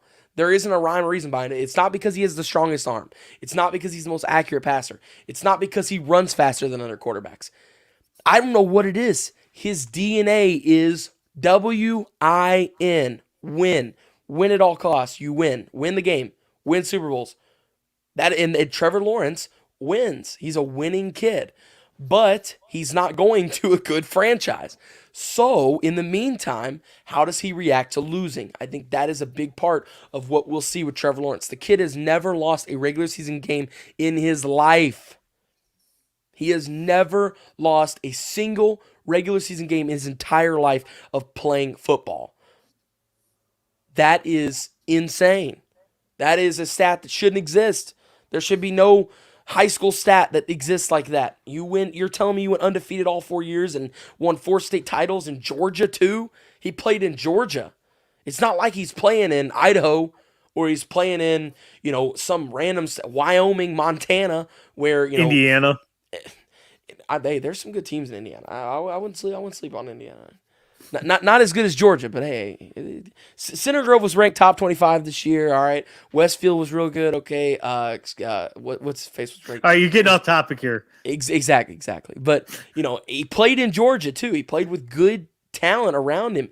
So the kid is crafted to win. He's going to win. How will he handle losing? I think that's the big separation between him and Zach Wilson. So that'll be the big thing for me. That's why I think Zach Wilson will have it a little easier with the transition because he has lost before. So what's Zach Wilson going to do when he starts losing? Daddy, I'm losing. I'm going to have you to fall back on.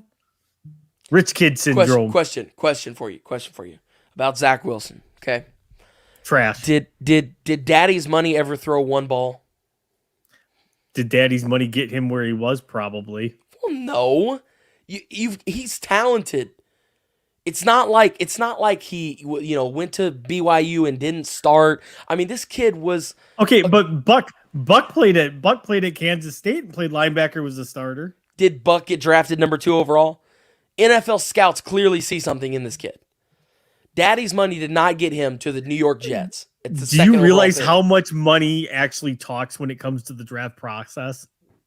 I'm sure there's a lot of money talked, but there I'm sure is. Daddy didn't. A lot pay. of money gets tossed around because agents want to get their player bumped up. And the thing is they get if they put enough money forward, they get that name out there, they get that star rising, stuff like that. And like that happens. Like as well as I do. 6 months ago, nobody was talking about Zach Wilson being a first-round pick.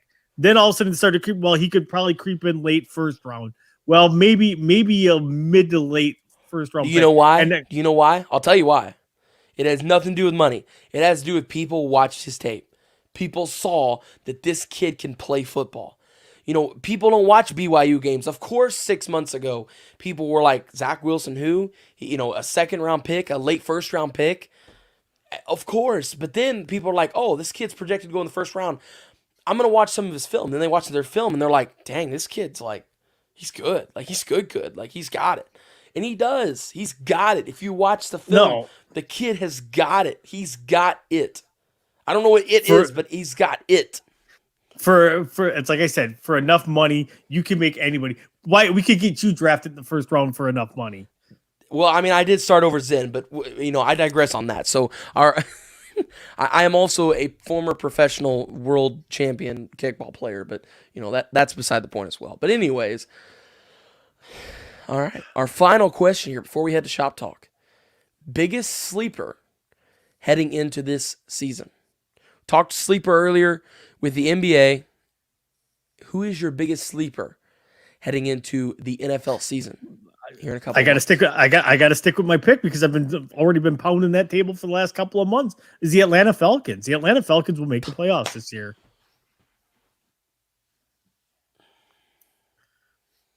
You asked, and I'm being 100. Tori, Mike Davis, we Mike don't Davis have these makes a difference. moments, okay? We are Packers fans. We stick together. You see that G right there? It stands for greatness. All right, we stick together through greatness crafted by our Green Bay Packers. Okay, we don't do this. This is not part of what we do as Packers fans.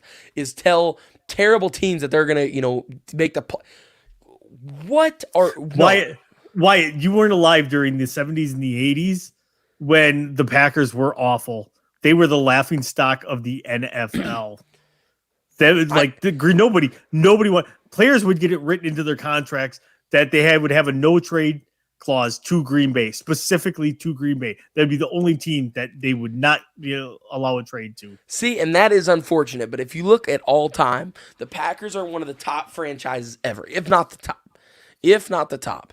But I would say we are the top. If we are top world championship wise. We are the top. We have 13 world titles. But people seem to forget that there was titles before Super Bowls. So people like to throw that Super Bowl title out there a whole lot. Well, I also think that there's just like a certain era that like we just kind of cut off. You know what I mean? Like I feel like in sports a lot of people do that. Like for example, Wilt Chamberlain is extremely overrated in my opinion because let's talk about that one quick. Did I screenshot that one? I don't think I did. But the year that he won an MVP when he averaged 50 points. Yep. 25 rebounds. Incredible.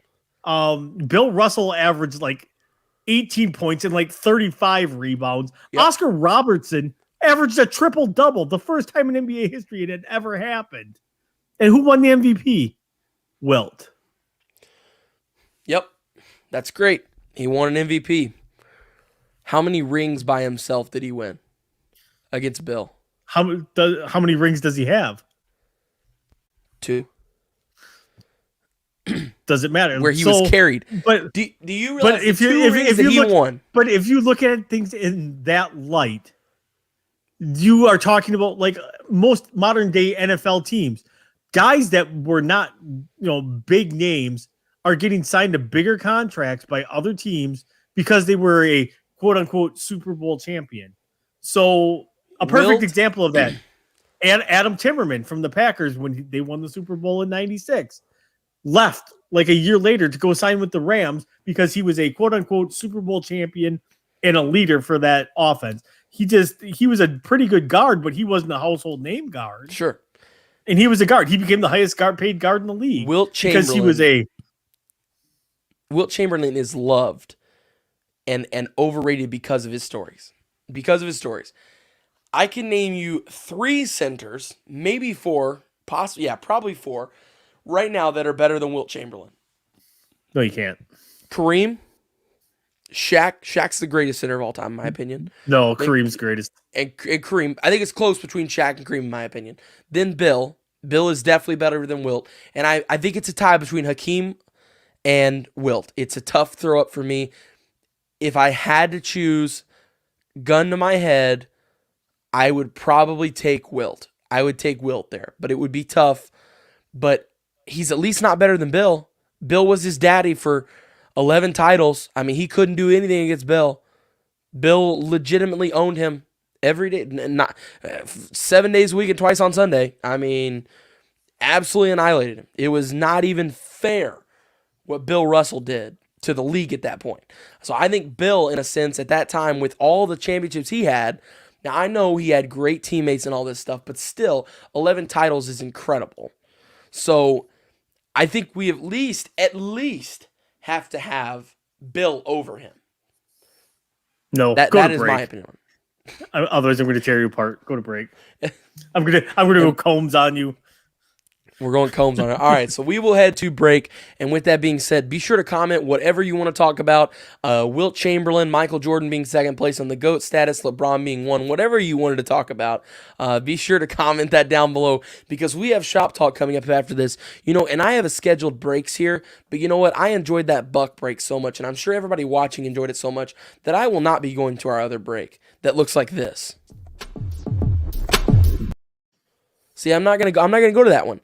I'm going to go to this one that everybody loved and I love because it is hilarious. So without further ado, we will be right back with Shop Talk. And here we go. Everybody, get your popcorn. It's on. What is your name? What? What is your name? Fuck. Where did you get that shirt?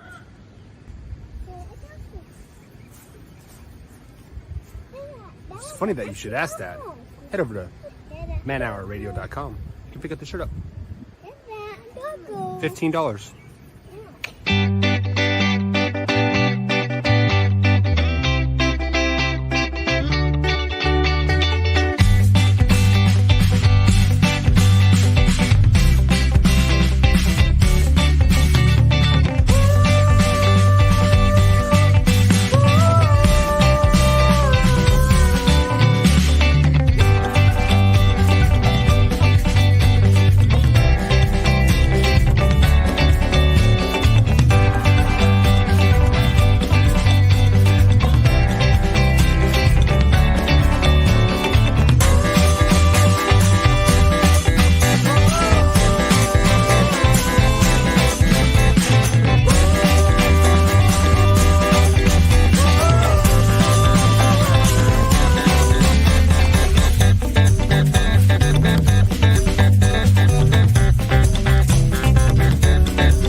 There you see it, the beautiful, beautiful essence of what that is. I don't even know what to call that, but it was purely amazing. Okay, I absolutely love it, Tori. Don't you? I just keep thinking he's gonna walk up and be like, "Shake and bake, shake and bake, shake and bake, baby." See what I just did there? I can't even.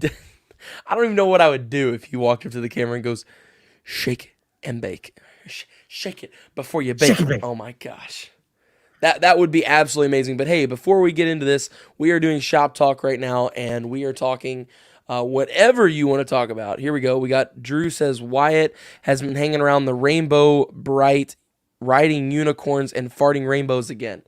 I'm guessing that is along my comments of Wilt. If I had to guess, that's probably what that is. I mean, Drew, you're probably right on that one. I'm going to agree. Hashtag facts. I don't understand the hype. I think he's way overhyped. I think he played in a league with I'll at least give Jordan that he played in the 90s, but and the 80s. Wilt, well, yeah, but his prime was the 90s. I mean, I know he got drafted in 84, right? 85? Yeah, 84. 84, something, but his prime hit right in the his prime was the 90s. The 90s was Michael Jordan. I mean, so I'll at least give him MJ that, but I mean, I just Wilt played in an era where, and we put all a bias aside.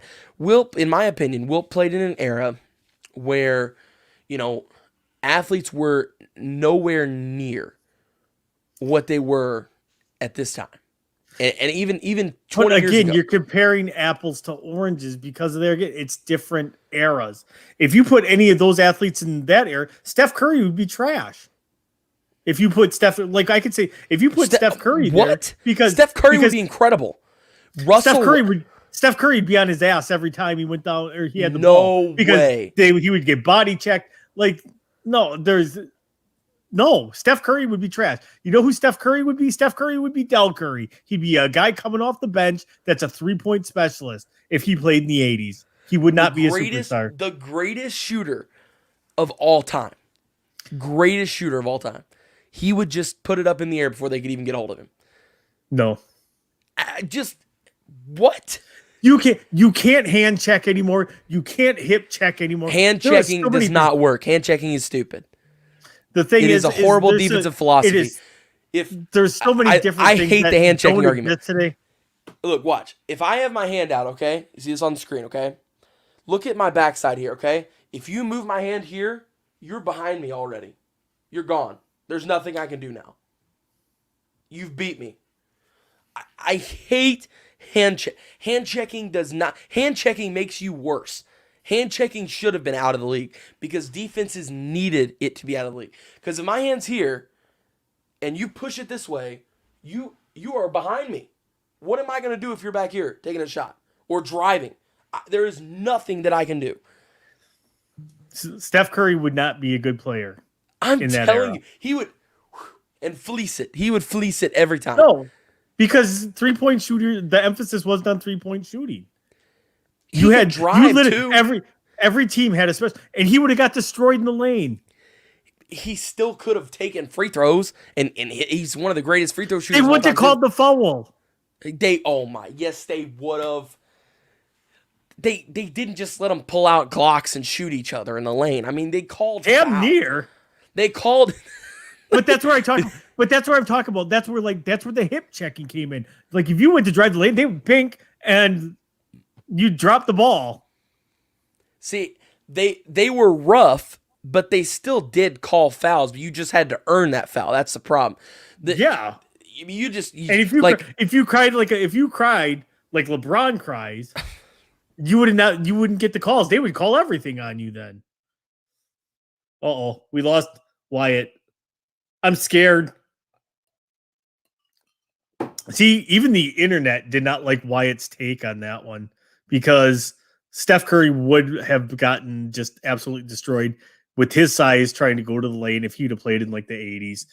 It was a completely different game. And that's why I really hate the era arguments when it comes to the different things like that. It's not a good thing to compare. Because again, the athletes weren't doing this, this, and this. Well, if you were an athlete from this era in that era, you probably weren't doing those things either. So it doesn't even make it a relevant argument. Wilt Chamberlain in today's game would probably be just as dominant, if not more dominant.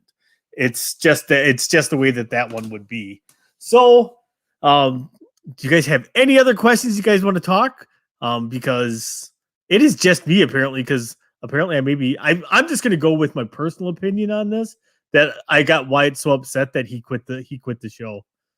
So, I think Wyatt just messaged us. So, trying to see where we went.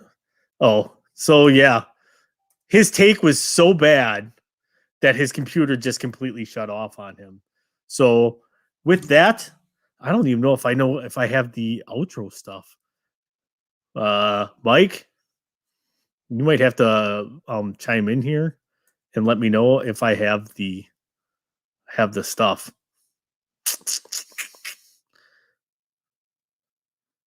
So, I do not have it. I have everything but anyways, with that, we are going to end it for the night. So, there's Buck. I don't have the outro, so